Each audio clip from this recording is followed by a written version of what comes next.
దేవుని యొక్క లేఖనముల నుంచి వాక్యాన్ని మనం ధ్యానం చేసుకునే ముందుగా చిన్న ప్రార్థన మనం చేసుకుందాం. అందరు తల ఉంచండి, కళ్ళు మూసుకోండి. చిన్న ప్రార్థన వాక్యం కొరకు మనం చేసుకుందాం.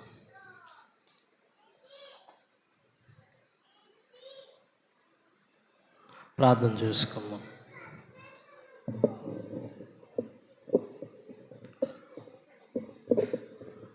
పరిశుద్ధుడు అయిన మా దేవా, నీకు స్తోత్రములు స్తుతులు చెల్లిస్తూ ఉన్నాం. అయ్యా, నువ్వు గొప్ప దేవుడు, అద్భుతాలు ఆశ్చర్యకార్యములు చేసేటువంటి వాడు. గడిచిన దినాలన్నీ కాచి భద్రపరిచి నాయన ఈ విశ్రాంతి దినమున నీ సన్నిధిలో కూడుకునే భాగ్యాన్ని మాకు ఇచ్చావు. ఈ ఆదివారం నాడు నిన్ను ఆరాధించుకునేటువంటి భాగ్యం మాకు ఇచ్చావు ప్రభా, నీకు వందనాలు నాయన. కొద్ది నిమిషాలు నీ వాక్యాన్ని జ్ఞాపకం చేసుకొనిచుండగా నీ వాక్కు శక్తితో మమ్మల్ని నింపండి. వాక్యాన్ని బట్టి నడుచుకునేవారుగా మేము ఉండటానికి సహాయం చేయండి. శ్రీ యేసు నామమున అడుగుచున్నాం తండ్రి, ఆమేన్. దేవునికి స్తోత్రం కలుగునుగా. హల్లెలూయా, హల్లెలూయా. బైబిల్ గ్రంథంలో నుంచి చాలా విషయాలు మనం జ్ఞాపకం చేసుకుంటూ ఉన్నాం ప్రతి ఆదివారము. అదే ప్రక్రియలో ఈ దినాన్న భక్తుడైనటువంటి హిజ్కియా కోసం ఒకసారి జ్ఞాపకం చేసుకుందాం. హిజ్కియా అనగానే మనకు గుర్తొచ్చేది ఏంటండి? హిజ్కియా అనగానే మనకు గుర్తొచ్చేది ఏంటి? దేవుని చేత ప్రార్థించుకుని మళ్ళీ ఏం చేశాడు? ఆయుష్ను పెంచుకున్నాడు. దేవునికి స్తోత్ర. హిజ్కియా అని పేరు గుర్తురాగానే నా వంక చూడకూడదు, మీకు అది గుర్తు రావాలా. అది వాక్యం చదివేవారి యొక్క లక్షణం. అయితే 15 సంవత్సరాల ఆయుష్ను పెంచాడు దేవుడు. హిజ్కియా కోసం ఒకసారి ఆలోచిస్తే, ప్రియమైన దేవుని బిడ్డలారా, 2 రాజులు గ్రంథము 18, 19, 20 అధ్యాయాల్లోను, యెషయా గ్రంథంలో 36 నుంచి 39 వరకు, 2వ దినవృత్తాంతాల గ్రంథంలో 29 నుంచి 32 వరకు, ఈ యొక్క 12, 14 అధ్యాయాల్లో కూడా ఈ యొక్క హిజ్కియా కోసం రాయబడుతూ ఉంది. హిజ్కియా యెషయా కాలంలో జీవించిన వాడు. హిజ్కియా కోసం వృత్తాంతాల్లో రాయబడిందన్న విషయాన్ని రాజుల గ్రంథంలో తెలియపరుస్తూ ఉన్నాడు. హిజ్కియా కోసం ఆలోచిస్తే, అహాజుకు పుట్టినటువంటి కుమారుడు.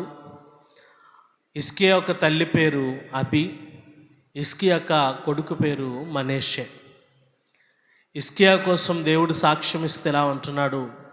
తన ముందు తరం వారు కానీ తన తర్వాత తరం వారు కానీ హిజ్కియా అంత యథార్థవంతులు కానీ ఖచ్చితంగా దేవుని కొరకు నమ్మకంగా పనిచేసిన వారు కానీ లేరు అని చెప్పి బైబిల్ గ్రంథంలో స్పష్టంగా తెలియచేయబడుతుంది.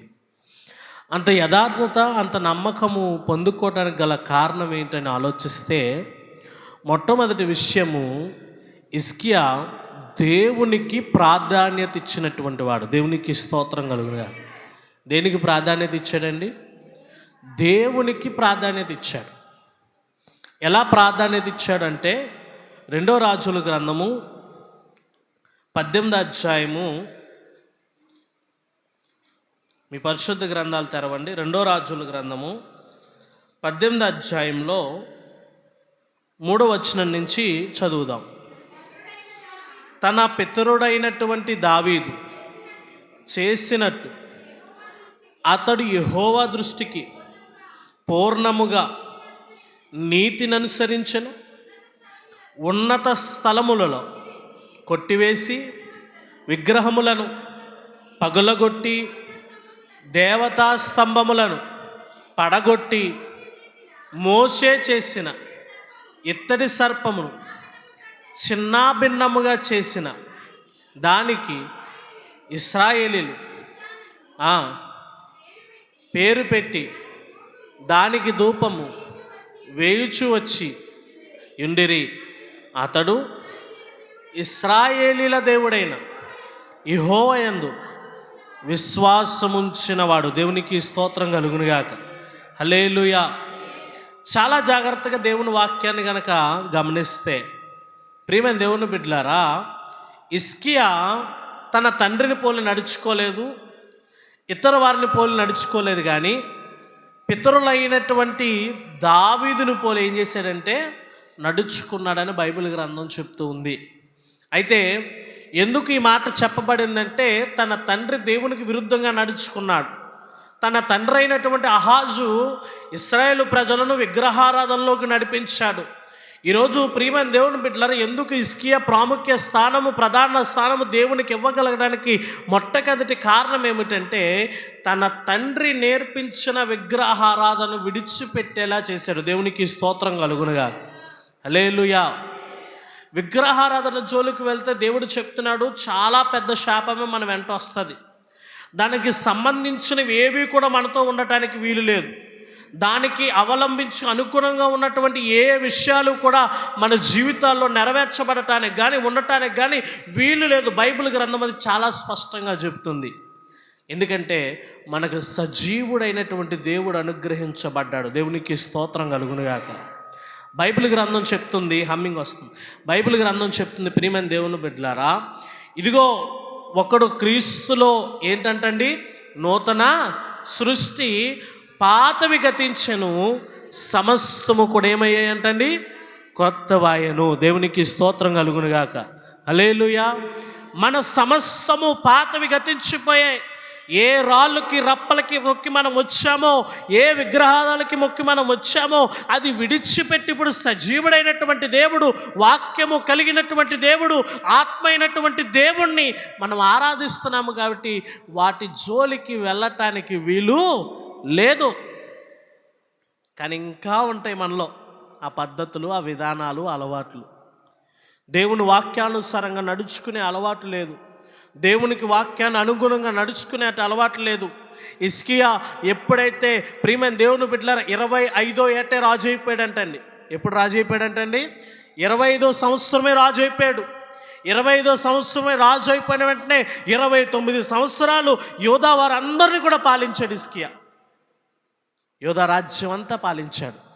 ఈ పాలింపు చేసేటప్పుడు 29 సంవత్సరాల్లో ఏ దినము కూడా విగ్రహారాధన జోలికి హిజ్కియా వెళ్ళలేదు, తన రాజ్యాన్ని వెళ్ళనివ్వలేదు. దేవునికి స్తోత్రం కలుగునుగా. హల్లెలూయా. ఈరోజు మనం ఏ పరిస్థితిలో ఉన్నాం? దేవునికి ఎంతవరకు మన ప్రాధాన్యత ఇస్తూ ఉన్నాం? ఎంతవరకు దేవునికి ప్రాముఖ్యమైన స్థానాన్ని నీ జీవితంలో దేవునికి కలుగజేస్తూ ఉన్నాం? ప్రాముఖ్యమైన స్థానము కలుగు చేయటం అంటే నీ జీవితంలో దేవునితో గడిపేటువంటి జీవితాలుగా ఉండాలి. నీ జీవితము దేవునికి అనుకూలంగా ఉండేటువంటి జీవితాలుగా ఉండాలి. హిజ్కియా దేవునికి ప్రాధాన్యత ఇచ్చాడంటే ఇక్కడ చదవబడినటువంటి లేఖనాన్ని బట్టి నీతిని అనుసరించాడంట. 2వ దినవృత్తాంతాల గ్రంథము 31వ అధ్యాయం 20-21 వచనాల్లో ఎలా రాయబడుతుంది? హిజ్కియా దేవునికి అనుకూలముగాను, యథార్థముగాను, నమ్మకముగాను జీవించాడంట. ఎలా జీవించాడంటండి? అనుకూలముగాను, యథార్థముగాను, నమ్మకముగా. మన అనుకూలత చూసుకుంటాం, అవునా కదా? ఏం చేస్తామండి? మన అనుకూలత చూసుకుంటూ ఉంటాం. దేవుని సన్నిధికి వచ్చినప్పుడు 80% విశ్వాసులు ఎలా ఉంటారో తెలుసా? లోపలికి వచ్చిన వెంటనే నేరుగా చూసి రెండో చూపు ఎక్కడేస్తారు చెప్పండి? చెప్పాలా? రెండో చూపు ఎక్కడ చూస్తాం మనం? పైన చూస్తాం. ఎందుకని? ఫ్యాను. మన అనుకూలత అది. అంత దూరం నుంచి నడిచి వచ్చామో, లేదంటే ఒక్క బోతలు వచ్చామో, ఎండలో వచ్చామో, వచ్చినట్టే ఏం కావాలా? కానీ దేవునికి అనుకూలంగా ఉండాలంటే ఎక్కడ కూర్చోవాలా? ఎదురు కూర్చోాలా? ఎక్కడ కూర్చోాలా? ఎదురు కూర్చోాలా? ఫ్యాన్ కింద కాదు. ఎక్కడ కూర్చోాలా? ఎదురు కూర్చోాలా. ప్రియమైన దేవుని బిడ్డలారా, మన అనుకూలత ఎప్పుడు మనకు నచ్చిన సమయం, కానీ దేవుని అనుకూలత ఎప్పుడు ఆయన పెట్టిన సమయం. దేవునికి స్తోత్రం కలుగునుగా. హల్లెలూయా. హిజ్కియా దేవునికి అనుకూలంగా నడుచుకున్నాడు. అందుకే హిజ్కియా ప్రియమైన దేవుని బిడ్డలారా తన జీవితంలో చాలా ఆశీర్వాదాలు చూశాడు. ఎవరికి పొందలేనటువంటి ఆశీర్వాదం హిజ్కియా జీవితంలోనే మాత్రం దొరికింది. ఈరోజు హిజ్కియా కోసం ఒకసారి ఆలోచిస్తే నీతి కలిగి జీవించాడు. ఆ కాలమందు విశ్వాసం కలిగి జీవించాడు. 2 రాజులు 18 అధ్యాయం 5వ వచనంలో తన విశ్వాసం కోసం కూడా రాయబడుతూ ఉంది. ప్రియమైన దేవుని బిడ్డలారా, దేవునికి ప్రాధాన్యత ఇస్తే వారి జీవితంలో ఈ 5 ఉండాలి. ఏంటో తెలుసా? అది నీతి కలిగి జీవించాలా, దేవునికి అనుకూలంగా జీవించాలా, యథార్థముగా జీవించాలా, నమ్మకముగా జీవించాలా, విశ్వాసము కలిగి ఉండాలా. దేవునికి స్తోత్రం కలుగునుగాక. మన అనుకూలత దేవునికి ఇష్టముగా ఉండాలి. దేవునికి అనుకూలంగా ఉన్నవాడు దేవునికి నచ్చింది చేస్తాడు, అవునా కదా? దేవునికి అనుకూలంగా బ్రతికాడు కాబట్టి హిజ్కియా విగ్రహారాధనలు పడగొట్టి దేవుణ్ణి స్తుతించేలా చేశాడు. దేవునికి స్తోత్రం కలుగునుగాక. ప్రియమైన దేవుని బిడ్డలారా, మనం ఎంతవరకు దేవునిలో యథార్థంగా ఉంటున్నాం, భక్తి విషయంలో ఎంతవరకు యథార్థంగా ఉంటూ ఉన్నా? నేను చెప్తున్నాను, అడుగుతున్నాను, సమాధానం చెప్పండి. ఎంతమంది ఇళ్లలో కుటుంబ ఆరాధన ఉంటుంది? ఎంతమంది కుటుంబంగా కూడుకుని ప్రార్థన చేసుకుంటున్నారు ప్రతిదినం? అందులో నీ కుటుంబం అంతా ఉంటుందా? నీ పిల్లలు ఉంటున్నారా? నీ ఇంట్లో ఎవరైతే ఉంటున్నారో ఆ దినానికి వాళ్ళందరూ పాలుపంపులు పొందుతున్నారా?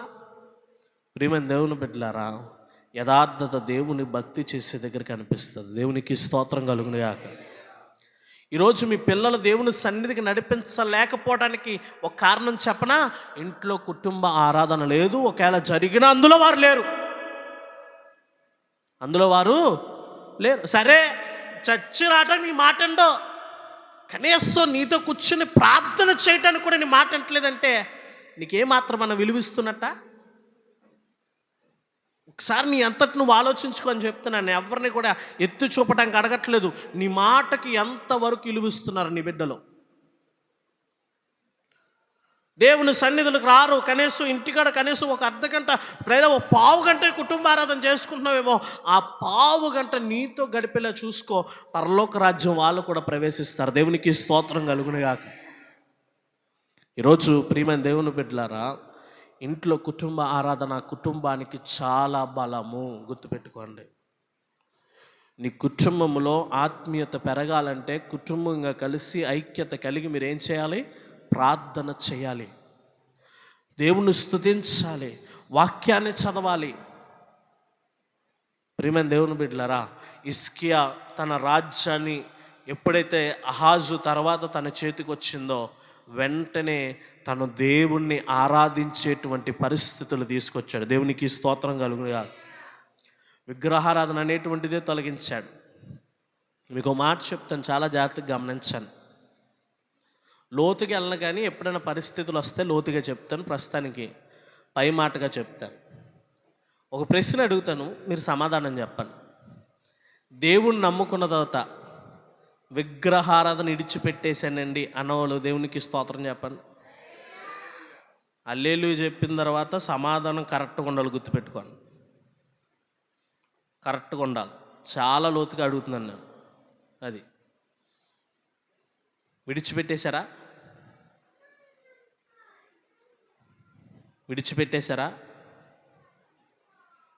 అంటే నీ దృష్టిలో ఆ పూజలు చేయకపోతే విడిచిపెట్టినట్టు, ఆ వ్రతాల్లో పాలుబంపులు పొందకపోతే విడిచిపెట్టినట్టు. కానీ దీని సంగతి ఏంటి? మళ్ళీ దాని సంగతి ఏంటి? మీరు ఎక్కడైనా క్రైస్తవ వివాహాల్లో గమనించండి, ఏ రిజిస్టర్ అయినా సరే తాళి కట్టించినప్పుడు ఏం చెప్తాడో తెలుసా? భారతదేశ సాంప్రదాయాన్ని బట్టి అంటాడంతే. అంటే ఆ పాపం ఆ రిజిస్టర్ తన మీద కూడా వేసుకోవట్లేదు. దేవునికి స్తోత్రం కలుగును కాక. అది ఎందులోంచి వచ్చింది? విగ్రహారాధన నుంచి పుట్టింది. భారతదేశ సాంప్రదాయంగా మార్చేసి ఈరోజు క్రైస్తవులు అందరికీ అంటగడుతూ ఉన్నారు. సరే, ఇంకొక సూచన కూడా మీకు చెప్తాను, చాలా జాగ్రత్తగా గమనించా. ఈ తాళి కట్టే ఆచరణ మనం ఎక్కువ ఆచరించకపోయినా అనుకోండి, బ్రాహ్మణులు ఖచ్చితంగా ఆచరిస్తారా? ఆచరించరా? వాళ్ళలో తెగలు ఉంటాయిగా, వాళ్ళలో కూడా ఏముంటాయి? వర్గాలు ఉంటాయి. 3 రకాలు, మళ్ళీ 4 రకాలు ఉన్నారు వాళ్ళు కూడా. అందులో ఒక రకము తాళి అస్సలు బయటికి కనిపించకూడదు. అందులోని ఆ సూక్తులు ఏవైతే ఉంటాయో, సూత్రాలు, అవి ఎక్కడికి కనిపించకూడదు? బయటికి. కట్టుకోవడం దేనికి? అలాంటప్పుడు కట్టుకోవడం దేనికి? దానికి ముడిపడితే ఎలాగా? నువ్వు నీ భర్తతో కలిసి ఉండాలంటే తన మనసు నీ మనసు ఏమై ఉండాలి? ఏకమై ఉండాలి. అది వివాహ బంధము. నీ వెనకాల 2 కుటుంబాలు నీ కోసం నిలబడాలి. అది ఏకమైన బంధము. అందుకే మనకి దేవుడిచ్చిన గొప్ప యోగ్యత ఏంటో తెలుసా? క్రైస్తవ వివాహాల్లో వాగ్దానము. దేవునికి స్తోత్రం కలుగునుగా. హల్లెలూయా. ఏమిచ్చాడండి? వాగ్దానం. ఎప్పుడైనా సమయం దొరికినప్పుడు అది ఎందుకు విగ్రహారాధన కోసం సంబంధించిందో చెప్తారు. అది కూడా విగ్రహారాధన సంబంధించిందే. ప్రియమైన దేవుని బిడ్డలారా, నర్సాపురపేటలో పెద్దోళ్ళు లాంటి వాళ్ళు అంటే గమ్ముని నేను ఖండించలేను. తల్లుల సమానులు, ఇంకా పై వయసు సమానులు అయిపోతారు. తెలుసుకోవాలి మీరు వాక్యాన్ని. నర్సాపురపేటలో అలా కాదు కదా. యవనస్తురాలు బొట్టు పెట్టుకున్న, ఎంత స్టిక్కర్ పెట్టుకున్నా ఊరుకున్నా ఖచ్చితంగా తీసేయమంటారు. ఒక ఆవిడ వచ్చి అడిగింది, బొట్టు కోసం ఏమన్నా రాయబడిందని ఆ బైబిల్ గ్రంథంలో అని అడిగింది. అది ఆవిడ మాట కాదులే, ఎవరో పెద్దోళ్ళు ఏం చేస్తారో అడిగిస్తారా. అడిగితే నేను అన్నాను, తల్లి బైబిల్ గ్రంథంలో చెప్పబడినవన్నీ చేస్తున్నావా నువ్వు అన్నాను. లేదని అన్నాను. బైబిల్ విషయాన్ని పక్కనెట్టే యథార్థంగా చెప్తున్నాను, నేను వేసుకునే చొక్కా ప్యాంటు కూడా బైబిల్ సారం కాదు. నేను వేసుకునే చొక్కా ప్యాంటు కూడా అప్పట్లో అంగీలు ఉండేవి. ఇప్పుడు అలాగ బతకాలంటే ఏం చేయాలా? అంగీలే కట్టుకోవాలి. కానీ కొన్ని మనకు తగినవి కాదమ్మా, అవి మనం విడిచిపెట్టాలి. అందులో ఇదొకటి అని చెప్పి బొట్టు ఎక్కడి నుంచి వచ్చిందో చెప్పాను ఆవిడకి. అప్పటి నుంచి ఇప్పటికి స్టిక్కర్ కాదు కదా ఏది పెట్టదో, ఎవరైనా పెడతానన్నా కానీ ఒప్పుకోదు. ఎందుకని? వాక్యాన్ని తెలుసుకుంది ఆవిడ. ఏం తెలుసుకుంది? వాక్యాన్ని తెలుసుకుంది. మరొక యవనస్త్రాలు చాలా నలకలా ఉందండి, ఎంత నల్లగానే అది ఎట్టింది ఇక్కడ, చాలా నలకలాగా. ఇంకెలా ఉంటుందంటే చాలా చిన్నదే, దూరం నుంచి వస్తే కనిపించదు, దగ్గరికి వెళ్తే కనిపిస్తుంది. నేను 2-3 సార్లు చూశాను, ఇదేంటి నదుటి మీద ఇది ఉంది అని అనుకున్నాను, పట్టించుకోలేదు. తర్వాత పక్కనున్న ఆవిడ చిన్న స్టిక్కర్ పెట్టుకుంటే ఆవిడ తీసేమన్నాను. అర్జెంటుగా తీయాలని తీసేసాను. వెంటనే అన్నది, అని ఇదిగో ఈ అక్క కూడా పెట్టుకుంది. ఎలా చూపించి ఈ అక్క కూడా పెట్టుకుంది. ఆ అక్క ఎక్కడ పెట్టుకుంది నాకు కనబట్టలేదు, ఎందుకని ఇదిగో అని చెప్పి తీసి చూపించింది. చాలా చిన్నది, నల్లగా ఎంత ఉంది. చాలా తిట్టాను నేను. అందులోంచి వచ్చిన ఆచారమే మనం పాటించకూడదు. తాళంటారా, దాని వరకు వెళ్తే చాలా పెద్ద గొడవలు అయిపోతాయి. నేను చెప్తున్నాను, యోగ్యకరమైన విషయం దాన్ని తీసేస్తే గొప్పతనం. దేవునికి స్తోత్రం కలుగునుగా. నీ భర్తతో కావలసింది నీకు మనసు మాత్రమే. మీ ఇద్దరి మధ్యన క్రీస్తు మాత్రం ఉండాలి, అంతవరకునే. నేను చాలా వివాహ ప్రసంగాల్లో చెప్పింది ఇదే, ఇరువురు మధ్యన క్రీస్తు ఉంటే వాళ్ళ బంధము ఎన్నటికీ విడిపోనటువంటి బంధముగా ఉంటుంది. దేవునికి స్తోత్రం కలుగునుగా. కొంతమంది పాస్టర్ గారు వాళ్ళు ఏమన్నాలో తెలియదు కానీ 3వ మడి క్రీస్తు ఉంటాడంట. 3 ముళ్ళు వేసిన తర్వాత 3వ ముడి ఎవరంట? బైబిల్లో ఉందా? లేదు కదా. దేవునికి స్తోత్రం కలుగునుగా. మరి ఈ మొదటి 2 ముళ్ళు ఎవరియే? మొదటి 2 ముళ్ళు ఎవరియే? తండ్రి పరిశుద్ధాత్మ. దేవునికి స్తోత్రం కలుగునుగా. దయసారి అంటున్నాడు, మొదటి 2 ముళ్ళు అని తండ్రి పరిశుద్ధాత్మ. చాలా జాగ్రత్తగా చెప్తున్నాను, నవ్వుకోవటానికి బాగున్నా కానీ అది మనది కాదు. ఒకవేళ నువ్వు అనొచ్చు, విదేశీ సాంప్రదాయం పాటించాలంటారా? ఎలాగ అడిగింది ఒక ఆవిడ, విదేశీ అది కూడా పాటించాల్సిన అవసరం లేదు. మరి అలా ఎక్కనైతే వాళ్ళ వివాహం అయిన వెంటనే స్టేజ్ మీద ముద్దు పెట్టుకోవాలా. వాళ్ళ వివాహం అయిన వెంటనే ఏం చేయాలా? స్టేజ్ మీదే ముద్దు. అవసరమా? అవసరం లేదు కదా. వాళ్ళకి మనకి ప్రమాణం ఏంటో తెలుసా? దేవుని సేవకుల ముందు, సంఘము ముందు బైబిల్ని అంటే వాక్యం ఏం చేసుకుంటున్నారు? వాళ్ళు ఒకరినొకరు మార్చుకుంటున్నారు, అంటే పంచుకుంటున్నారు. దేవునికి స్తోత్రం కలుగునుగా. హల్లెలూయా, హల్లెలూయా. అది మనకు కావాల్సింది. అదేంటండి, నాకు ఇప్పటికీ ఆశ్చర్యమే. చాలా వివాహ కార్యక్రమాలకు వెళ్తాను కానీ ఖరీదైనటువంటి మంగళసూత్రాలు కొంటారు, ఖరీదైనటువంటి ఉంగరాలు కొంటారు, ఖరీదైన బైబిల్ కొంటారు. తెలుసా మీకు? ఏం కొనరా? ఖరీదైన బైబిల్ కొనరు. మా పెళ్ళిలో కూడా కొనలేదు వీళ్ళు. నాకు చాలా కోపం వచ్చింది. ఖరీదైన బైబిల్ కొనలేదు. అందుకే ఇప్పుడు పాస్టర్ గారు అనగానే నేను కొన్న బైబిల్ అన్నీ 1000 రూపాయలు దాటిన బైబిల్లే కొంటాను. ఇప్పుడు బైబిల్ ఎంత విలువ పెట్టి కొనుక్కుంటావో దేవుణ్ణి అంత విలువగా చూసుకుంటాం. దేవునికి స్తోత్రం కలుగునుగా. హల్లెలూయా. ఇప్పుడు 3 బైబిల్ ఎన్నో కొనుంటున్నట్టున్నాను ఆవిడకి. నేను 4 ఎన్నో కొనుక్కున్నాను. జతపరిచినది దేవుడు. దేవునికి స్తోత్రం కలుగునుగా. ఎందుకు ఈ టాపిక్లోకి వెళ్ళానంటే విగ్రహారాధన సంబంధించిన విషయాలు చెప్తున్నాను. హిజ్కియా వాటిని విడిచిపెట్టేలా చేశాడు. దేవునికి స్తోత్రం కలుగునుగా. ఏం చేశాడండి? వాటిని విడిచిపెట్టేలా చేశాడు. వాటిని వదిలేసేలా చేశాడు. ఈ లోక అలంకారాలు కానీ ఈ లోక బహిర్గతమైన విషయాలు కానీ మనకు సంబంధించినవి కావు. సమయాలు మూత్రాలు చూసుకునేటువంటి విధానం అనేది కాదు. ఇది కాదు. ప్రియమైన దేవుని బిడ్డలారా, ఈరోజు ఎంత దౌర్భాగ్యంగా ఉందో తెలుసా మన దేశం. పురుటినొప్పులు వస్తే ఆ గర్భిణీ స్త్రీ బాధ ఎవరు భరిస్తారు చెప్పండి? ఆవిడే భరిస్తుంది. అవునా? ఎంత దౌర్భాగ్య స్థితి అంటే ఈ అత్తగారు మాంగారు అవ్వచ్చు, లేదంటే తల్లిదండ్రులు అవ్వచ్చు. ఆ పిల్ల ఎవరైతే ఒక గర్భిణితో బాధపడుతుందో ముహూర్తం పెట్టి డెలివరీ చేస్తున్నారండి. తప్పు కదా అది? ఆ స్త్రీ ఎంతవరకు భరించుకోగలుగుతుంది? అసలు ఆ పిల్లలు ఆ గడియల్లో పుట్టడం మంచిదని నువ్వు ఎంచాలి కదా. దేవుడు ఆ సమయాన్ని నీకు ఇచ్చాడు కదా. ఈరోజు పిల్లలు లేని వాళ్ళు ఎంతమంది బాధపడుతున్నారు. నువ్వు పెట్టుకుంటున్నావు మొత్తం ఆ టైంకి. డాక్టర్ గారు కరెక్ట్గా ఆ టైంకి కొయ్యండి. ఆ టైంకి కొయ్యగలడు ఆయన ఏమన్నా? ఇంత బారు కొయ్యాలనుకో ఎంత టైం పడుతుంది అప్పుడు? తప్పు. దేవునికి ఇవ్వాల్సినటువంటి ప్రాధాన్యత మీరు ఇవ్వాలి. దేవునికి స్తోత్రం కలుగునా. హిజ్కియా విగ్రహారాధనను దూరం పెట్టించి దేవుని కొరకు ప్రతి ఒక్కరు కూడా ఆరాధన చేసే భాగ్యాన్ని చేకూర్చాడు తన రాజ్య పరిపాలనలో. దేవునికి స్తోత్రం.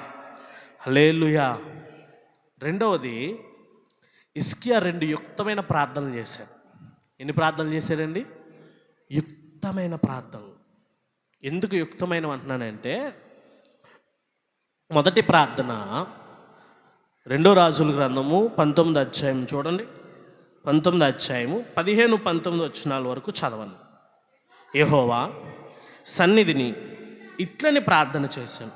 యెహోవా, కెరూబుల మధ్య నివసించుచున్న ఇశ్రాయేలు దేవా, భూమాకాశములు కలిగించేసిన అద్వితీయ దేవా, నీవు లోకమందున్న నరుల సకల రాజ్యములకు దేవుడివై ఉన్నావు. యెహోవా, చెవియొగ్గి ఆలకింపుము. యెహోవా, కన్నులు తెరిచి దృష్టించుము. జీవము గల దేవుడు అయిన నిన్ను దూషించుటకై సన్బైరీతుము. పంపిన వారి మాటలను చెవిని పెట్టుము. యెహోవా, అషూరు రాజులు ఆ జనులను వారి దేశములను పాడు చేసి వారి దేవతలను అగ్నిలో నుండి వేసినది నిజమే. ఆ రాజ్యములు దేవతలు నిజమైన దేవుళ్ళు కాక మనుష్యుల చేత చెయ్యబడి కర్రలు రాళ్ళే గనుక వారిని నిర్మూలన చేసిరి. యెహోవా, మా దేవా, లోకమందున సమస్త జనులు నీవే నిజముగా అద్వితీయ దేవుడువైన యెహోవావని తెలుసుకున్నట్లుగా అతని చేతి నుండి మమ్మను రక్షించుము. దేవునికి స్తోత్రం కలుగునుగాక. ఏ ప్రార్థన తెలుసా?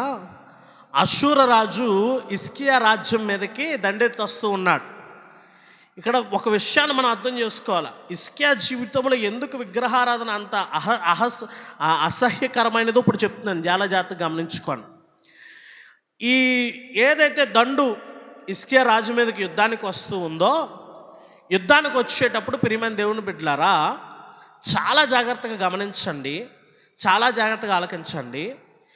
ఈ దండెత్తి వచ్చినప్పుడు హిజ్కియా రాజు ముందు చాలా దయతో, చాలా కరుణతో తన దేశంలో ఉన్నటువంటి బంగారాన్ని, రాయబడింది మీరు చదువుకోండి 18, 19, 20 అధ్యాయాలు, తన తలుపుల మీద ఉన్నటువంటి పూత పూసినటువంటి బంగారంతో సహా ఏం చేశాడంటే అశ్షూరు రాజుకి నా రాజ్యం ఒకటి విడిచిపెట్టే అని ప్రార్థన అవసరత కోరి పంపించారు. అదంతా తీసుకున్నాడు కానీ ఈయన గారు ఊరుకోలే. ఈయన గారు ఏం చేయలేదు, ఊరుకోలేదు. ఈయన దగ్గరికి ఒక ఉత్తరం వచ్చింది. సమయం లేదు కాబట్టి అదంతా చదివించట్లేదు. దూత ఒక వర్తమానం పట్టుకొచ్చింది. ఏంటంటే అశ్షూరు రాజు వేరే రాజ్యాన్ని ధ్వంసం చేసి అక్కడ విగ్రహారాధనలన్నీ కూల్చేసి తన దేవుణ్ణి తన దేవతలను నిలబెట్టి మళ్ళా వేరే విగ్రహారాధన అక్కడ స్థాపించాడు. దీన్ని నువ్వు జయించగలవా అని చెప్పి ఒక ఉత్తరం వచ్చింది.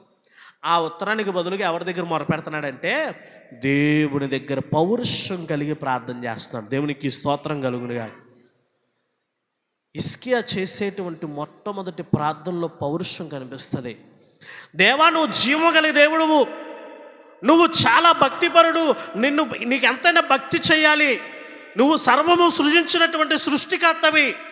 ఇదిగో పలానా రాజ్యం ఇప్పుడు అడుగు పెడితే వాళ్ళు మళ్ళా ఏ విగ్రహారాలు అయితే నేను తీసేసానో అదే విగ్రహారాధన ఏం చేస్తారు, వాళ్ళు మళ్ళీ కొనసాగిస్తారు. అది హిజ్కియా బాధ. రాజ్యం పోతుందనో తన దగ్గర ధనం పోతుందనో హిజ్కియా బాధపడట్లేదు. ఏ సజీవుడైన దేవుణ్ణి ఆరాధించడానికి కారణమయ్యానో మళ్ళా వాళ్ళు వస్తే ఈ దేశము ఈ రాజ్యం ఏమైపోద్ది, మళ్ళా వారి చేతికి వెళ్ళిపోద్ది, మళ్ళీ విగ్రహారాధన చేతికి వెళ్ళిపోద్ది అని చెప్పి ఎవరి దగ్గర మొరపెట్టాడు, దేవుని దగ్గర మొరపెట్టాడు. దేవునికి స్తోత్రం కలుగునుగాక. ఈ రోజుల్లో నీ దగ్గరికి ఎటువంటి సమస్య వచ్చినా, ఇబ్బంది వచ్చినా, నష్టం వచ్చినా నువ్వు చేయవలసింది ఏంటో తెలుసా, ప్రార్థన చేయాలి. దేవునికి స్తోత్రం కలుగునుగాక. క్రైస్తవుడి కంటండి 2 రకాల ప్రార్థనలు ఉండాలంట. ఎన్ని రకాల ప్రార్థనలు? ఇంట్లో ఎన్ని రకాల కూరలు వండుకుంటారా చెప్పండి? ఒక కూరే. ఎప్పుడన్నా వండుకోలేంపితే ఉంటాయా ఉండవా? 2 కూరలు ఉంటాయా? ఉంటాయా ఉండవా? మాట్లాడరా?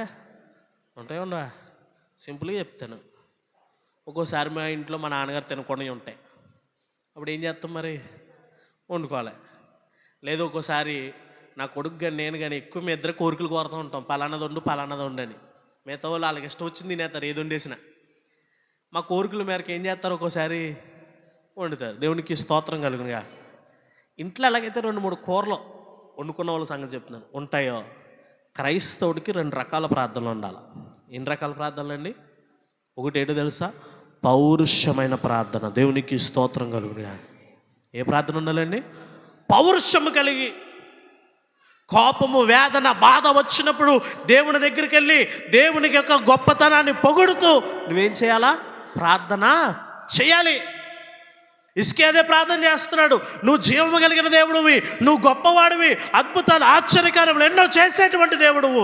ఇప్పుడు నా దేశాన్ని వాళ్ళ చేతిలో నువ్వు పెట్టడానికి వీలు లేదు. వారి చేతిలో నుంచి మా దేశాన్ని రక్షించు.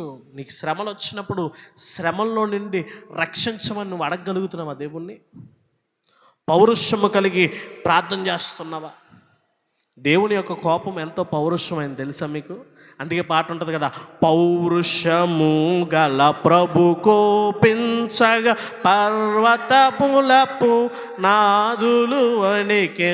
పౌరుషము గల ప్రభు కోపించగా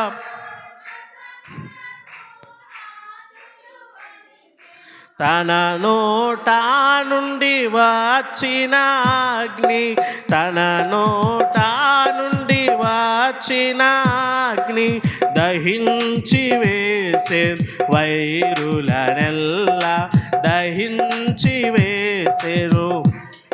కొంచెం చేతులు పైకి ఎత్తుకోవడం. యెహోవా నా బలమా, యథార్థమైనది నీ మార్గం, పరిపూర్ణమైన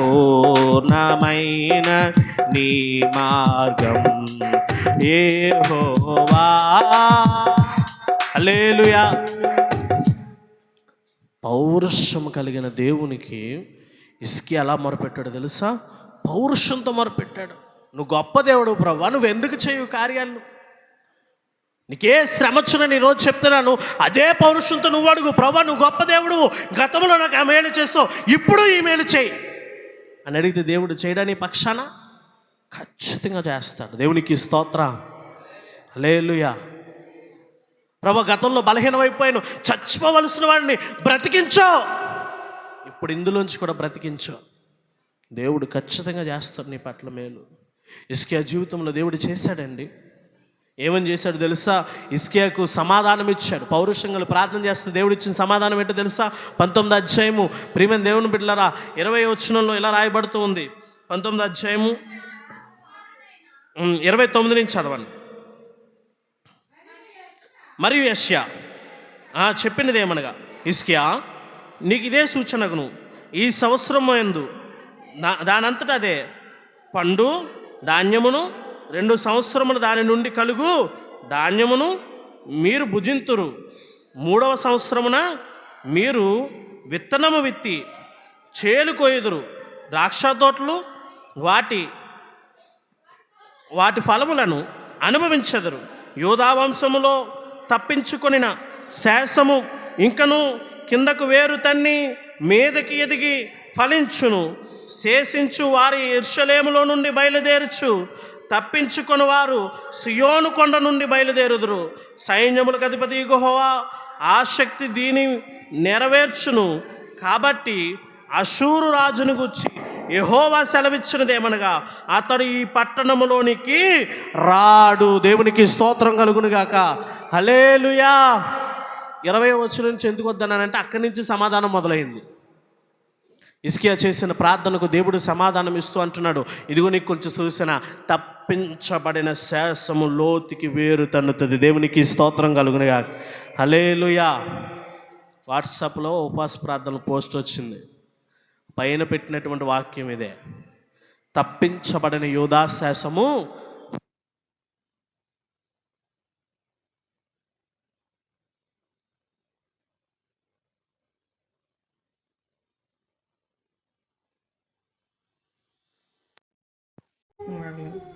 చాలా జాగ్రత్తగా గమనించాలి. ప్రియమైన దేవుని బిడ్డలారా, మనము దేవుని వాక్యాన్ని బట్టి గమనించవలసిన విషయం ఏంటో తెలుసా?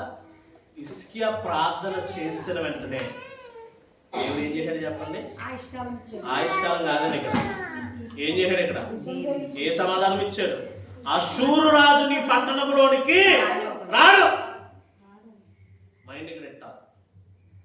అషూరు రాజు ఎక్కడికి రానంటండి? ఈరోజు నువ్వు ప్రార్థన చేస్తే అట్టి సమాధానం నీకు దొరుకుతుందా? ప్రభు ఇంత శ్రమలో ఉన్నాను నాయన అని చెప్పి పౌరుషం కలిగి ఎప్పుడన్నా ప్రార్థన చేస్తావా? పౌరుషం కలిగి ఎప్పుడన్నా దేవుణ్ణి అడిగావా? పౌరుషం కలిగి ఎప్పుడన్నా సరే ప్రార్థన లేని టైంలో పాటలు పాడుకుంటూ దేవుడు చేసే కార్యాలు తలుచుకున్నావా నీ జీవితంలో? ఈరోజు ప్రియమైన దేవుని గమనించు, మన దేవుడు రోషము కలిగిన దేవుడు. దేవునికి స్తోత్రం. నాకు యోగ గ్రంథంలో చదువుకున్నాం కదా, యెహోవా అన్యాయం చేయుట అసంభవము. ఆయన న్యాయం తప్పేటువంటి దేవుడు కాదు. రెండో యుక్తమైన ప్రార్థన ఏంటో తెలుసా? ఈ సమస్య తీరిపోయింది. కొంతకాలానికి యెషయా వచ్చాడు. యెషయా వచ్చిన తర్వాత హిజ్కియా అంటున్నాడు, ఏమన్నాడు తెలుసా? హిజ్కియా నువ్వు ఇల్లు చక్కబెట్టుకోవయ్యా. ఏమవుతున్నావు నువ్వు? మరణకరమైన రోగం వచ్చింది, నువ్వు మరణిస్తూ ఉన్నావు. వెంటనే రెండో ప్రార్థన కన్నీటి ప్రార్థన దేవుని దగ్గర చేశాడు. దేవునికి మొదటిది ఏ ప్రార్థన అండి? యుక్తమైన ప్రార్థన. అందులో పౌరుషం కలిగి ప్రార్థించాడు. రెండో ప్రార్థన ఏంటి? కన్నీటి ప్రార్థన. దేవుని సన్నిధిలో వెంటనే తన ముఖము ద్వారం వైపు అప్పటికప్పుడే. నువ్వు ప్రార్థన చేస్తే ఆలస్యం అవుతుందంటే నీ ప్రార్థన సరిగా లేదని గుర్తుపెట్టుకో. హిజ్కియా అప్పటికప్పుడే ముఖము గోడ వైపు తిప్పుకొని కన్నీటితో, అయ్యా నేను చేసిన కార్యాలు, నేను నడిచినటువంటి సత్య విధానాన్ని జ్ఞాపకం చేసుకో అన్నప్పుడు యెషయా ఇంకా దేశం కూడా దాటలేదండి. దాటకుండానే దేవుడు అంటే యెషయా ఏమన్నాడు తెలుసా? యెషయాను వెనక్కి వెళ్ళవయ్యా, హిజ్కియా ఆయుష్ 15 సంవత్సరాలు పొడిగిస్తున్నాను చెప్పి దేవునికి స్తోత్రం కలుగునుగా. హల్లెలూయా. 15 సంవత్సరాలు పొడిగించి ఏమన్నాడు తెలుసా? హిజ్కియా నువ్వు బ్రతికిన నాలు, నీ జీవించినంత కాలం కూడా అషూరు రాజు కానీ ఏ శత్రువు నీ దేశం మీదకి రాడు. దేవునికి స్తోత్రం కలుగునుగా. ఈరోజు ప్రియమైన దేవుని బిడ్డలారా, హిజ్కియా జీవితాన్ని ఒక ఆదర్శంగా మనం తీసుకోకూడదు. అతని జీవితాన్ని ఉదాహరణగా తీసుకుని అతనిలా బతకకూడదా? బైబిల్ గ్రంథంలో తన జీవితం చాలా చిన్నగానే రాయబడింది. అనేక అధ్యాయంలో చెప్పబడినా కానీ పెద్దగా స్పందించమే మనం అతని కోసం పెద్దగా ఆలోచించమే. కానీ బైబిల్ గ్రంథంలో ప్రియమైన దేవుని బిడ్డలారా, యుక్తమైన జీవితము, ఖచ్చితమైన జీవితము, 29 సంవత్సరాలు తన పాలనలో ఏ విగ్రహారాధన జోలికి కూడా పోనవకుండా చేసే తన రాజ్యాన్ని. దేవునికి స్తోత్రం. ఎటువంటి చెడు తలపులకి కూడా దారి తీయలేదు. మీకు మాట చెప్పనా, ఇంకా మొట్టమొదటి ప్రార్థన యుద్ధం, ఈ యొక్క అశూరు రాజులు వస్తున్నారంటే ప్రార్థన చేస్తే ఏమైందో తెలుసా? రాత్రికి రాత్రి 180,000 అశూరు రాజ్యం సైన్యము దూత వధించేసింది. 180,000 దెబ్బతో అశూరు రాజు అడుగట్లేదు హిజ్కియా ఉన్నంత కాలం. అప్పటి వరకు అనుకున్నాడు చాలా తేలికే అన్నాడు, ఆ జెండా తీసి మన జెండా ఎగిరే. రోజు తేలికేమి కాదు, దేవునికి అసాధ్యమైనది ఏది కూడా. నువ్వు ప్రార్థిస్తే గొప్ప కార్యాలు నీ దగ్గర జరిగిస్తాడు దేవుడు. నువ్వు ప్రార్థించి దేవుని దగ్గర అడుగు, అద్భుతాలు నీ జీవితంలో జరిగిస్తాడు. ఒకవేళ నీకు మరణం అయిపోయినటువంటి రోగాలు వచ్చినాయా, ప్రభా ఏంటంటే నాకు ఈ బలహీనత వచ్చింది, తక్షణమే దాన్ని నిర్మూలించగలిగే దేవుడు. దేవునికి స్తోత్రం. ఇసుకే అదే ప్రార్థన చేశాడు, ప్రభా ఏంటి రోగం, నేను మరణించేస్తానా, చనిపోతానా అని ప్రార్థన చేసినప్పుడు ఇసుకే దేవుడు ఇచ్చిన సమాధానం ఏంటో తెలుసా? 15 సంవత్సరాలు. దేవునికి స్తోత్రం. దేవుని పెట్టారా? మరొక విషయాన్ని కూడా చెప్తున్నాను, చాలా జాగ్రత్తగా గమనించాను. ఇస్కియాకు ఉన్న మరొక లక్షణం ఏంటో తెలుసా? నాకు ఇది చాలా గొప్ప లక్షణం. దేవుని సేవకులను అంటు పెట్టుకుని ఉన్నాడు. దేవునికి స్తోత్రం. ఎందుకో చెప్పమంటారా? విగ్రహాలను కూల్చేసిన తర్వాత మళ్ళీ దేవుని స్తుతించినప్పుడు యెషయా గారు ప్రియమైన దేవుని పెట్టారా, అది అయిపోయిన తర్వాత ఇలా యుద్ధం వస్తున్నప్పుడు కూడా తన ప్రార్థనకి వెళ్ళిపోయి తన వారిని పంపించి, ఇగో యెషయాను కాకండి అర్జెంట్ కానీ, యెషయాను కాకండి, ప్రవక్త అయినటువంటి యెషయాను కాకండి అని చెప్పి యెషయాను రప్పించాడు దేవుడి దగ్గర సమాధానం పొందటానికి. ప్రియమైన దేవుని బిడ్డలారా, మూడోది యెషయా వచ్చిన ఇలా చచ్చిపోతామని చెప్పినప్పుడు కూడా వెంటనే యెషయా ద్వారా మళ్ళీ సమాధానం వచ్చేలా చేశాడు. ఏ పరిస్థితులన్నా సేవకుని విడిచిపెట్టాడా? ఈరోజు ప్రియమైన దేవుని బిడ్డలారా, విశ్వాసులైనటువంటి మనం కనీసం సేవకుడికి ఇవ్వాల్సిన విలువ కూడా ఇవ్వాలి. విలువ అంటే ఇంటికి వచ్చినప్పుడు కూర్చేసి ఒక కాఫీయో లేదా డ్రింక్ ఇస్తే కాదు, మంచిదే, ఆతిథ్యం ఇవ్వడం మంచిది సేవకుడు.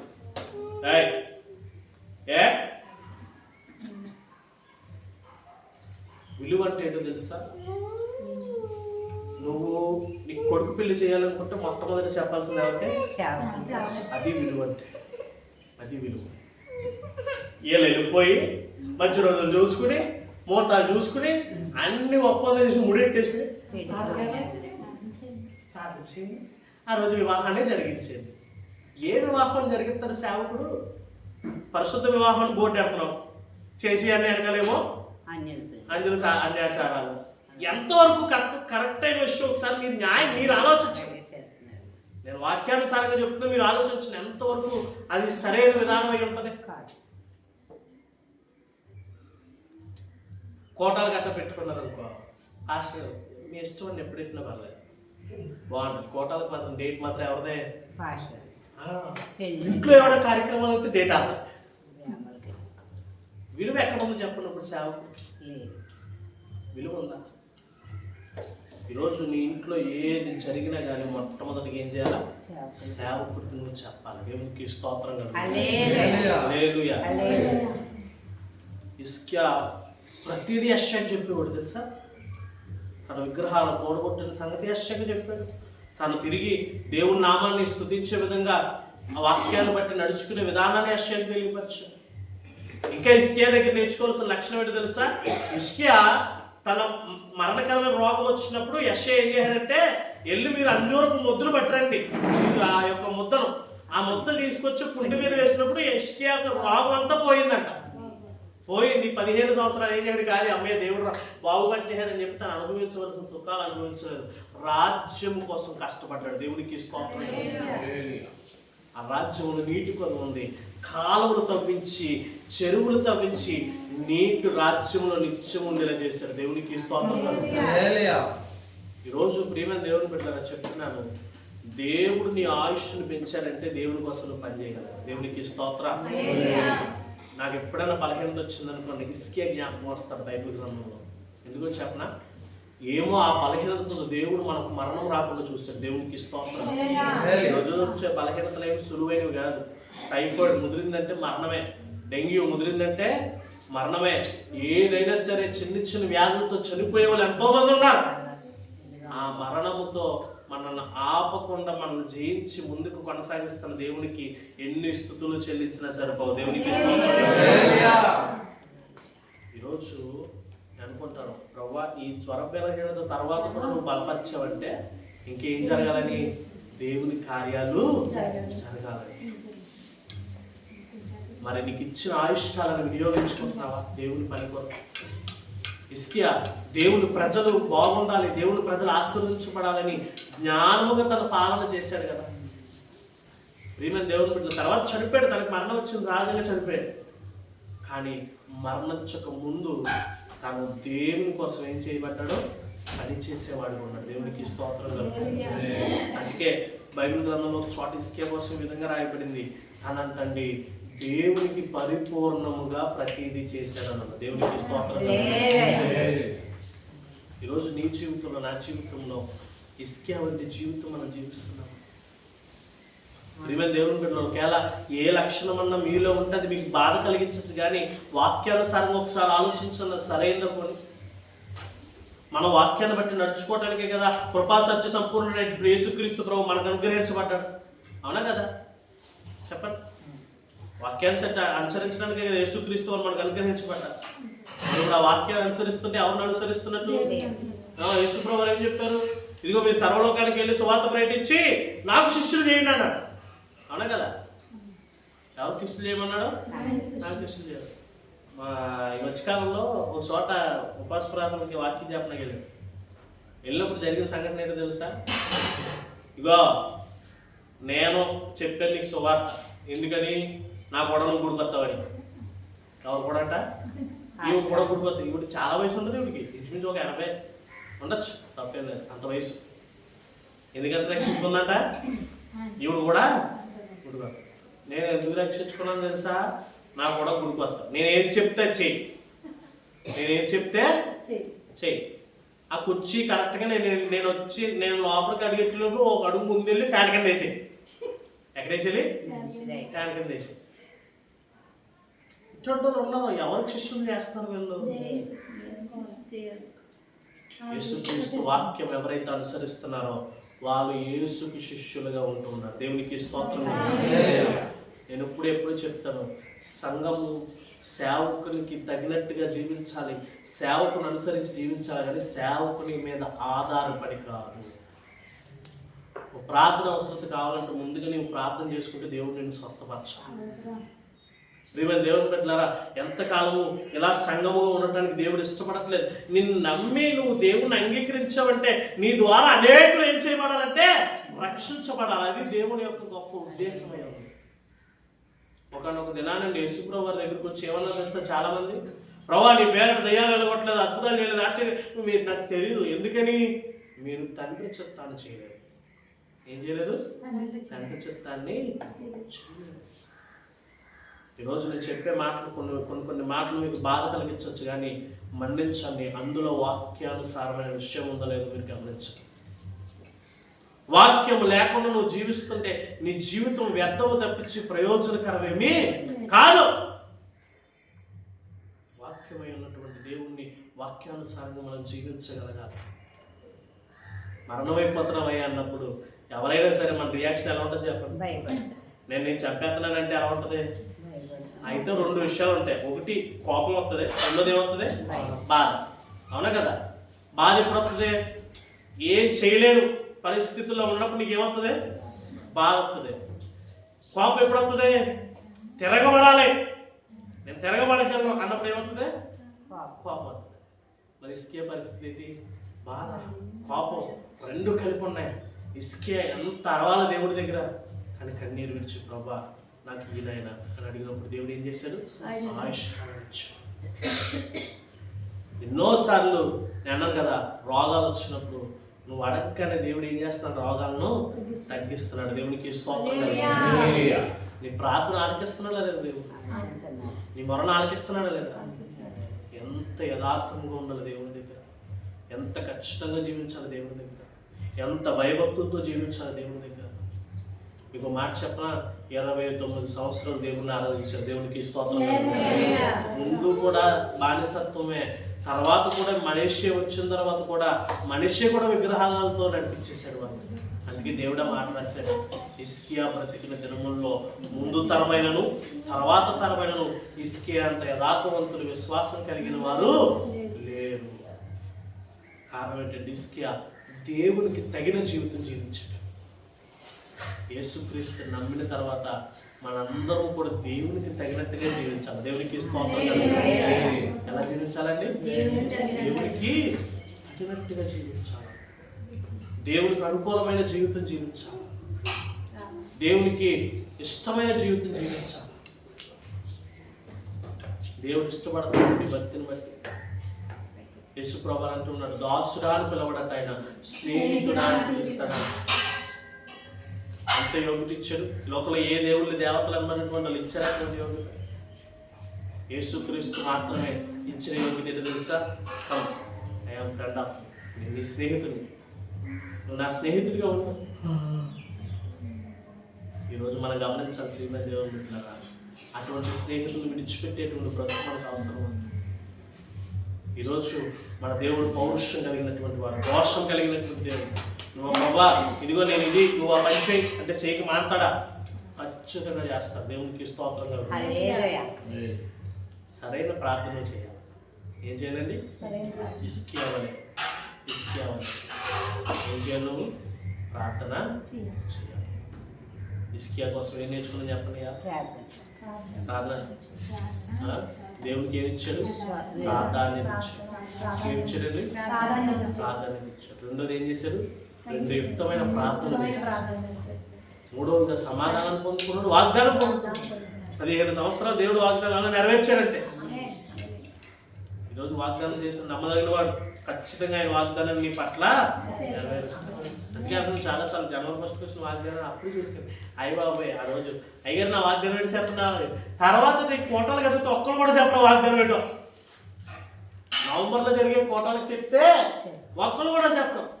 నాకు పోయిన సంవత్సరం కోటల్లో సంతోషం అనిపించింది. ఎవరో సూర్యకుమారి గారు సాక్ష్యమే ఆవిడ దేంతో ప్రారంభించిందంటే, దేవుడు నాకు ఈ సంవత్సరం వాగ్దానం చేయడండి. రాహేలం గారు కూడా అదే చెప్పింది, దేవుడు నాకు జనవరిలో మరి వాగ్దానం చేయడండి. దేవుడు చేసిన వాగ్దానాన్ని జ్ఞాపకం చేసుకోవాలి. కొంతమంది అంటారా, ఆ రోజు చేసిన వాగ్దానం నెరవేరుతాడండి అంటే, ప్రతి దినము కూడా దేవుని యొక్క వాక్యము మనకి వాగ్దానమే. దేవునికి స్తోత్రం. నువ్వు బైబిల్ చదువుతున్నప్పుడు అలా దేవుడు ఒక్కొక్క వాగ్దానం ఇస్తాడు. నువ్వు ప్రార్థన చేస్తున్నప్పుడు అలా దేవునికి ఒక్కొక్క వాగ్దానం. సమాధానమే దేవుడి యొక్క వాగ్దానం. దేవుని దగ్గర నుంచి వచ్చే సమాధానమే దేవుని యొక్క వాగ్దానం. ఉపవాస ప్రార్థనలు వస్తున్నాయి. ప్రార్థించడానికి కదా నువ్వు కనీసం ఏం చేయాలా? సిద్ధపడి దేవుని సన్నిధికి రావాలి. హిజ్కియా వలె సిద్ధపడాలి. హిజ్కియా వలె నీ పరిస్థితులు మార్చుకోవడానికి ఎన్నో సమస్యలు ఉన్నాయి. అషూర్ లాంటి సమస్యలు ఎన్నో ఉన్నాయి నీ జీవితంలో. అవునా కదా? అంత సౌకర్యంగా ఉందా? సౌకర్యంగా ఉందన్నా దేవునికి స్తోత్రం చెప్పండి. ఎన్నో సమస్యలు. ఒక ఆవిడ ఎలాగే నష్టపడి ఇదే వాక్యం చెప్తే మాట అంటే చెయ్యి స్తోత్రం అనేది కొడుకోదు. మరి ఏంటి నేను అన్నాను, 2 కొడుకులు పెళ్ళిడికి వచ్చేసారు. ఎక్కడ లేరు? దేవుని సన్నిధిలో లేరు. ఎలా మనశ్శాంతి ఉందంటే, ఎల్లదే గారు కొడుకున్నాను అంటాం. ఏం చేయలేదు? ఆవిడ బాగుంది. 2 కొడుకులు దేవుని సన్నిధి రావట్లేదు. ఎల్లు ప్రతిసారి ప్రార్థన చేస్తుంది, ప్రతిసారి మా చేత చెప్పిస్తుంది. అందుకే దేవుడు లేకుండా చెప్తుంది, మొక్క ఏముంది దేవుని బిడ్డ. దేవుడు చెప్తున్నాను, దేవుడు నీకు మంచి అవకాశం ఇచ్చినప్పుడు దాన్ని ఏం చేసుకో నువ్వు. తర్వాత హిజ్కియా దగ్గర ఉన్నటువంటి మరొక లక్షణం, ఎవరిని అంటి పెట్టుకున్నానండి? సేవకుని. ప్రతి విషయంలో సేవకుడు. ఎందుకు సేవకుడు? ఎందుకండి బైబిల్ గ్రంథంలో సెరూయా తరపున 3 కుమారులను దావీదు దగ్గర పంపిస్తుంది. తమ్ముడే బాగా చూసుకుంటాడని కాదు, దావీదు దగ్గర ఉన్న అభిషేకాన్ని గుర్తించింది. దేవునికి స్తోత్రం. యెషయా గ్రంథం 6 అధ్యాయంలో మీరు చదవండి. దేవుడు అక్కడ అభిషేకించాడు. ఆ అభిషేకం మారలేదు. యేసుక్రీస్తు కోసం ప్రవచించే యోగ్యత ఇచ్చాడు. దేవునికి స్తోత్రం కలుగుతుంది. ఈరోజు మన సేవకుల దగ్గర ఏముంటుందంటే అభిషేకం ఉంటుంది. ఆ అభిషేకాన్ని బట్టే దీవిస్తారు. మనుషులు ఏముండదు ప్రభావం, కానీ వాళ్ళకి దేవుడు ఇచ్చినటువంటి అభిషేకాన్ని బట్టి మనం ఏం చేయబడతాం ఈరోజు హిజ్కియా వలె మనం జీవించాలి. ఆమె ప్రార్థన చేసుకుందాం. ప్రారంభించడం కళ్ళు మూసుకుందాం. ప్రార్థన చేసుకుందాం. చెప్పబడిన వాక్యాలు బట్టి ప్రభా హిజ్కియా వలె నేను జీవించాలి నాయన. హిజ్కియా వలె నాయన ప్రభు నీకు యుక్తముగా నాయన నీకు తగిన జీవితం నాలో ఉండాలి ప్రభు. అయ్యా హిజ్కియా వలె నాయన నీకు తగినట్టుగా నేను జీవించాలి నాయన. హిజ్కియా వలె ఆయన ఎలాగైతే విగ్రహాలను దూరపరిచి సజీవుడైనటువంటి దేవుడు నీవని నిన్ను ఆరాధించాను, నిన్ను గణపరిచాను, నిన్ను స్తుతించాను. అదే విధంగా నాకున్న ప్రతి చెడును కూడా విడిచిపెట్టి నీకు తగినట్టుగా నేను జీవించాలి నాయన, నీకు తగినట్టుగా నేను అనుసరించాలి ప్రభు అని అడుగుతా. మా దేవుడు ఖచ్చితంగా అట్టి యోగ్యత నీకు ఇస్తాను కదా. హిజ్కియా ప్రియమైన దేవుడు బిడ్డల అష్షూరు రాజు యుద్ధానికి వచ్చినప్పుడు దేవుని దగ్గర మొరపెట్టగా దేవుడు ఆ యుద్ధాన్ని తొలగించి ఎన్నటికీ అష్షూరు రాజుని పట్టణంలో అడుగు పెట్టడానికి సమాధానం ఇచ్చింది. హిజ్కియా నువ్వు చనిపోతావు, నువ్వు మరణిస్తావు అని చెప్పినప్పుడు దేవుడు గొప్ప వాగ్దానం చేసి హిజ్కియా ఇదిగో 15 సంవత్సరముల ఆయుష్కాలాన్ని నీకు ఇస్తున్నాను దేవుడు. ఈరోజు నీ జీవితంలో కూడా అటు యోగ్యత నీకు ఇస్తాను, అటు యోగ్యత నీకు కలుగజేస్తాను. ప్రార్థిస్తావా దేవుని దగ్గర? ప్రభా ఈ ఉపవాస ప్రార్థన దినముల్లో హిజ్కియా ప్రార్థన చేస్తున్న రీతిగా పౌరుషము కలిగి కన్నీరు కాచి 3 దినాలు నీ సన్నిధిలో గడపాలి ప్రభా. 3 దినాలు నీ సన్నిధిలో ఉండాలి నాయన. 3 దినాలు కూడా నేను నీకు అంకితమైపోను ప్రభా అని అడుగుదాం మా దేవుని దగ్గర. అటు యోగ్యత నాకు దయచేయి ప్రభా అని అడుగుదాం. పరిశుద్ధమైన దేవునికి వందనాలు అయ్యా. బైబిల్ గ్రంథం హిజ్కియాను మాకు జ్ఞాపకం చేస్తాం. నిజమైన ఆయన హిజ్కియా నీకు చాలా ఆయన ప్రాముఖ్యత ఇచ్చాడు కాబట్టి నీతి కలిగి, అనుకూలం కలిగి, యథార్థత కలిగి, నమ్మకం కలిగి, విశ్వాసం కలిగి జీవించాడు అయ్యా. నీకు యుక్తమైన ప్రార్థన చేశాడు, పౌరుషం కలిగి కన్నీరు విడిచి ప్రార్థన చేశాడు, సమాధానం పొందాడు, వాగ్దానం పొందాడు, సేవకులు అనుసరించి నడుచుకున్నాడు. ఈరోజు అటు భాగ్యం మాకు దయచేయండి, నీ కృప చూపించమని, ఈ చిన్న వాక్యం వెనుక ఉంచమని శ్రీ యేసునామమున అడుగుచున్నాము తండ్రి, ఆమేన్. దేవునికి స్తోత్రం కలుగును.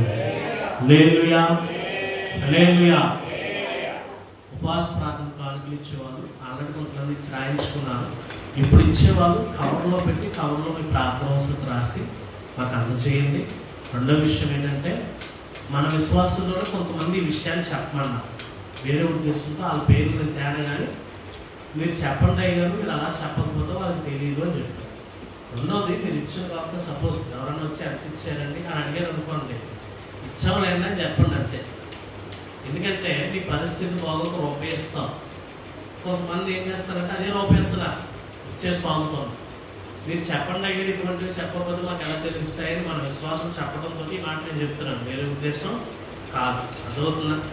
కాబట్టి ఈ విషయాన్ని మీరు గమనించుకోండి. ఒకవేళ మామూలుగా ఇచ్చి రాయించేసుకున్న వాళ్ళు ఏం చేస్తారంటే ఉపవాస ప్రార్థన కూర్చున్నప్పుడు ఈ ప్రార్థన అవసరంతో కాగితం మీద రాసి పట్టుకురండి. 29 సాయంత్రం నుంచి మొదలవుతే 1 తారీఖు మధ్యాహ్నం వరకు జరిగితే ప్రతిరోజు ఉదయం 9:30 10 గంటలకు ప్రారంభించబడడం జరుగుతుంది. 2 గంటలు 3 గంటలు ముగించడం జరుగుతుంది. లక్షవారం తెల్లవారుజామునే ప్రార్థన ఉంటుంది. దయచేసి గుర్తుపెట్టు. లక్షవారం తెల్లవారుజామున ఏముంటుందండి చెప్పాలి? ఎన్ని గంటలకే? 5 గంటలు. ఎన్ని గంటలకండి? కేవలం అరగంట గంట మాత్రమే. 5 గంటల నుంచి 6 గంటల వరకు మాత్రమే లక్షవారం నాడు. ఇప్పుడు మాట్లాడడానికి వెళ్ళలేదు. తెల్లవారుజామున జరుగుతుంది 1 గంట. అలా ప్రతిదినము కూడా కొనసాగుతుంది.